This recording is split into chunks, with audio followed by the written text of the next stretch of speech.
عايز اقول الخيانة بتوصل لأي شيء في الدنيا.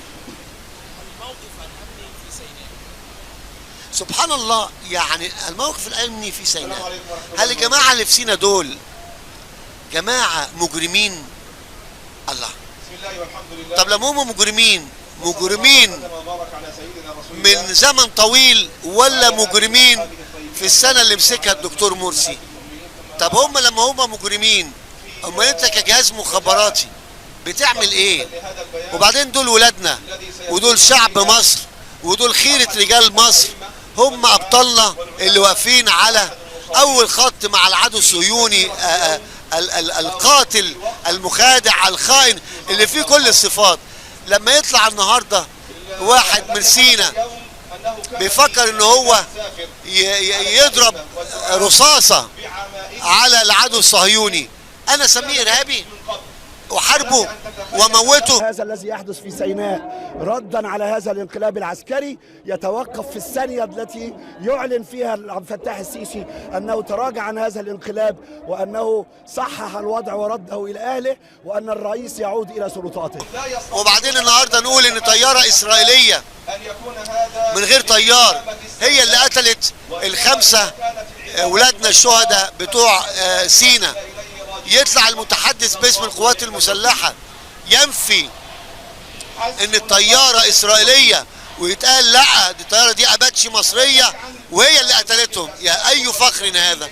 الجهاد ترفع في افغانستان، يرفعها الشيخ المجاهد اسامة بن لادن رحمه الله، ويستشهد اسامة بن لادن فيرفعها ايمن الظواهري، وتمضي رسالة الجهاد على أكتاف طالبان، على أكتاف القاعدة. راية الجهاد لم تسقط ولن تسقط، ثم تأتي ثورة 25 يناير ويسقط فيها شهداء يبتغون وجه الله، مضوا إلى الجنة نحسبهم كذلك ولا نزكي على الله أحدا، وتستمر راية الجهاد مرفوعة في الحراك السلمي. ولكن كما قال أخي أبو الأشبال إن هناك التفاف على هذه الثورة وهناك تآمر عليها، لأن هذه الثورة لم تكن خالصة للإسلام. سوف تقوم في مصر ثورة إسلامية، فوقتها تسلحوا، احملوا السلاح لكي تكونوا أنتم حرس الثورة الإسلامية يحميها من أي مداهمة عسكرية أخرى.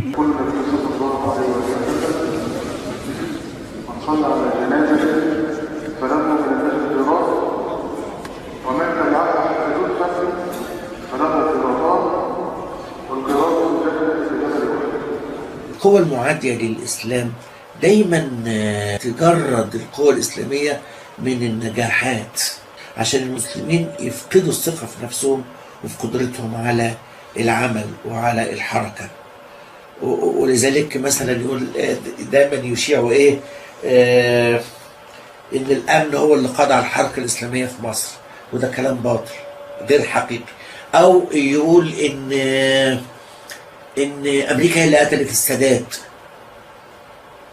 مستحيل، ده السادات يعني عملية المنصة ديت يعني مولودة على ايدين الاخوة، يعني يعني